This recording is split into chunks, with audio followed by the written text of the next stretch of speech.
Здравейте! В днешното видео искам да ви покажа един комплект за приготвяне на храна. Ето този, който работи с спиртник и съдържа със себе си голяма тенджерка с капак, чинийка, вътре има още една чинийка и спиртник, който се използва за отоплител. За всичкото това с ветрозащита. Сега аз лично за този комплект нито мога да ви кажа кой го е произвел, нито кога е произведен. Ако някой има такава информация, ще съм благодарен да я сподели в коментарите, тъй като въпросния комплект ми го подариха съвсем наскоро и реално аз по време на моите походи нито съм го изпробвал, нито съм го тествал. Не знам, честно казано, почти нищо за него, освен че е спиртен комплект, който в походно положение изглежда ето така. Посредством този ремък се стяга всичко на едно. И сега ще го освободя, за да видим какво има вътре. След което ще го запалим въпросния комплект. Ще стоплим 1 литър вода да видим за колко време може да се стопли. А също така, аз понеже обичам да търся и други приложения на нещата, намерих още един начин този комплект да се ползва в гората. Не знам доколко е удачен, може би за някой би бил, за други не, но както и да е, ще ви покажа и него. Та накратко какво съдържа комплект. Комплектът съдържа една ето такава чинийка, която се поставя отгоре или отдолу на съдината. Не знам, може би някога да са били две чинийки, една отгоре и една отдолу, но сега всъщност до мен е достигнала само една такава чинийка. Както казахме, чинийка.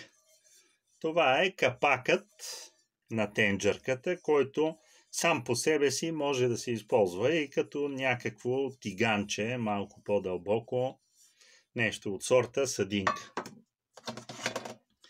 Тук имаме спиртник, основния спиртник, като в него имаме и някаква кутийка, която в случая е празна, не знам какво е имало в нея, някакъв зип може би. Ако някой знае както марката на този комплект, така и какво е имало в тая кутийка, нека да напише в коментарите. Така. Махаме на страна, защото няма да участва в нашия клип. Казахме спиртник от алуминий. Ето го. Спрямо една запалка, ето това му е мащаба, да може да си представите колко е голям спиртник. Също така имаме два ветробрана, които се сглобяват един в друг. Ще ви покажа как. С спиртникът. И тук отдолу имаме още една чинийка, която обаче не може да влезе тук. Тя си седи само ето тук на дъното. И също така основната купа, която посредством този капак би могла да бъде затворена и да се ползва като тенджерка, в която да си сварим нещо. Така. Сама по себе си тази съдина събира над 2 литра. 2 литра влизат, тук някъде до болтовете се падат, до нитовете, т.е. са около 2 литра и малко повече, но да кажем, че това ще го оставим за да може да ври спокойно. 2 литра в тази съдина влизат спокойно вода и течност. Сега, преди да продължа, искам да ви покажа, в други видеа съм ви показвал ето този съветски, руски бензинов котлон, ПТ-1. Има на канала видео за него. Познавате го, знаете как работи. Ако не сте го виждали, можете да погледнете видеото, което съм качил. И установих, че ако премахнем спиртната част, този ПТ1 влиза чудесно в тази тенджерка. Капакът се затваря плътно. И тогава, вместо с бензин, въпросната тенджерка с чинийка, с друга чинийка, която забравих да поставя, всичкото това би могло да работи и с въпросния ПТ1 и неговите западни еквиваленти. Така. Няма значение дали ще е съветски, дали ще е Оптимус ли, Примус ли, мисля, че правят същите такива като размер. Това не е важно в случая. Важното е, че влиза и би могъл по този начин да замени спиртника в случай, че на някой не му се ще да се занимава с спирт. Така. Ще го махнем и него. И малката чинийка ви я показах. По-голямата също. Те няма да участват по-нататък и няма да ни трябват.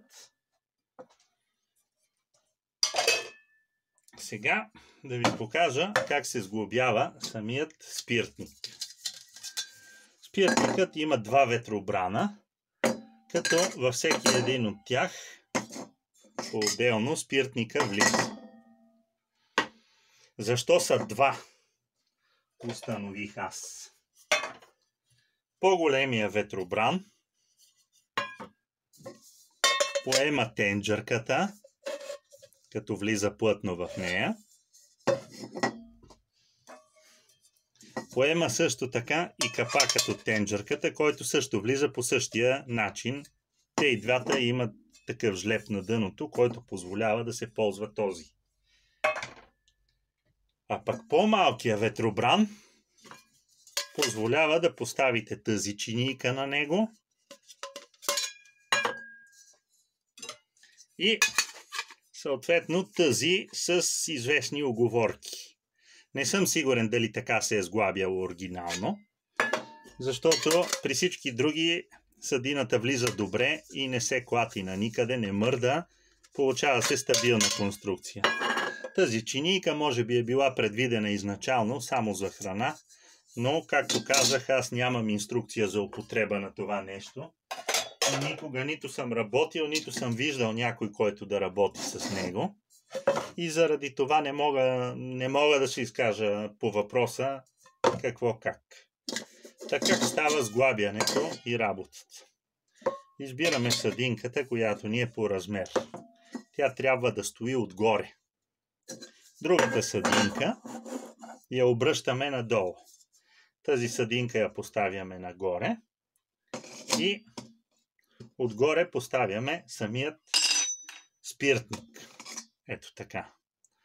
Мушкаме го просто и той сглобява и задържа цялата конструкция неподвижна. И отгоре поставяме самата съдинка, която ще готвим на нея. Толкова по въпроса за сглобяването на това устройство. Сега мисля, че е време да сипем спирт в спиртника, да сипем водичка в касеролата, да запалим спиртника и да си затоплим 1 литър вода. Вездесъщия е обикновен 1 литър, който ползваме навсякъде като еталон, защото то е достатъчно добра мярка за използвам спирт за горене, наше производство, и наливаме в самият спиртник. След което го поставяме отгоре и махаме, разбира се, остатъчното количество спирт не бива да е при нас, докато си играем с огъня. От пожаробезопасна гледна точка. След което в съдинката ще излеем 1 литър студена вода.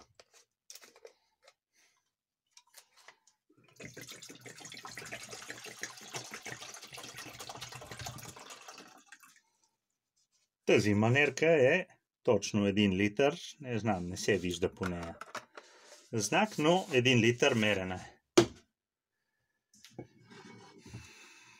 Сега ще запалим спирта. Не знам дали е видно добре на камерата как самият спирт гори. И ще изчакаме да се разгори.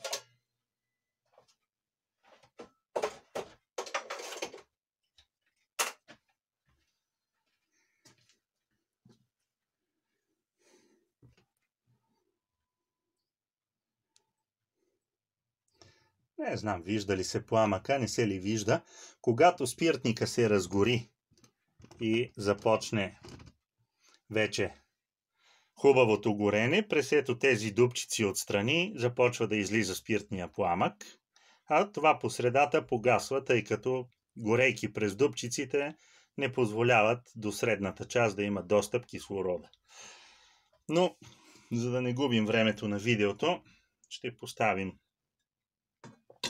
тази съдинка отгоре, ето така, и по този начин конструкцията е построена и сглобена и само ще зачакаме водата да заври, като аз, разбира се, ще съкратя една част от видеото, после ще ви кажа колко минути е отнело завирането на 1 литър вода.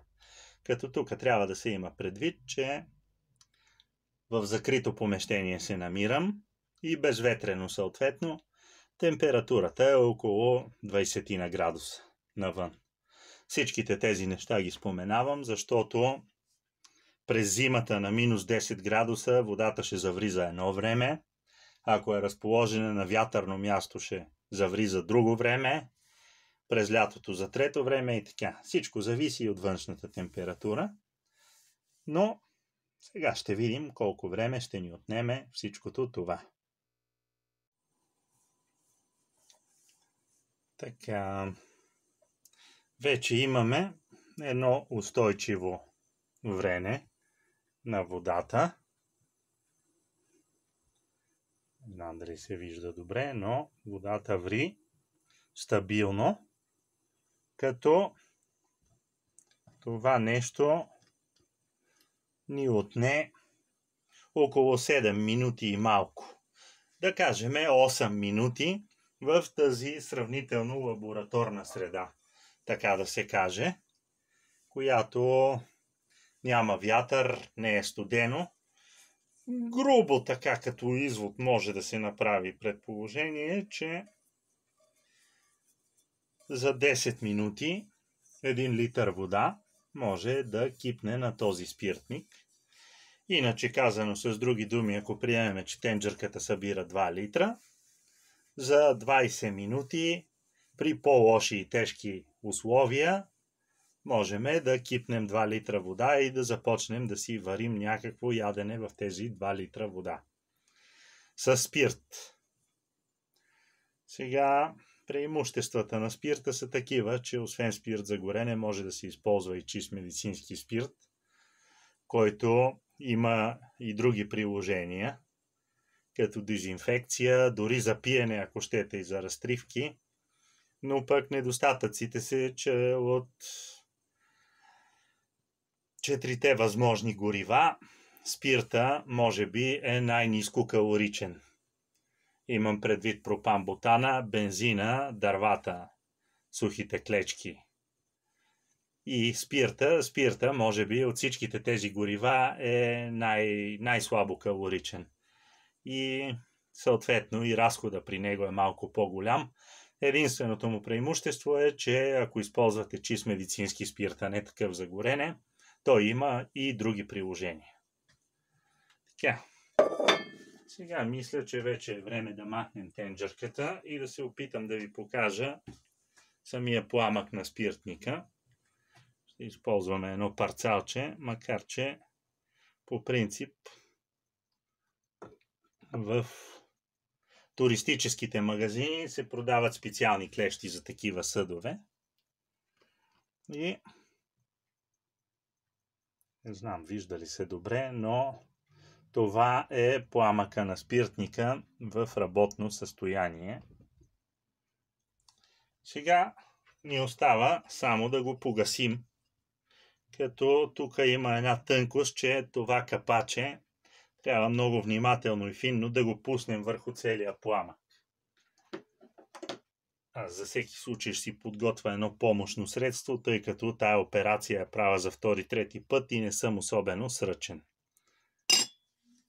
Ето, и прибутваме леко, затваряме и цялата тази конструкция я оставаме да изстине, като може би сега е момента да се опитам да ви покажа, макар че всичко е горещо, но да се опитам да ви покажа количеството спирт, което сме употребили. Спиртника беше пълен, а сега е горе-долу до половината, което ще рече, че с един съвсем пълен такъв спиртник, не съм го мерил колко грама събира, но с един пълен такъв спиртник, вероятно 2 литра манджа могат да се сготвят спокойно при всякакви, независимо леки или тежки условия. За сега това е по отношение на тази съдинка за готвене със спирт.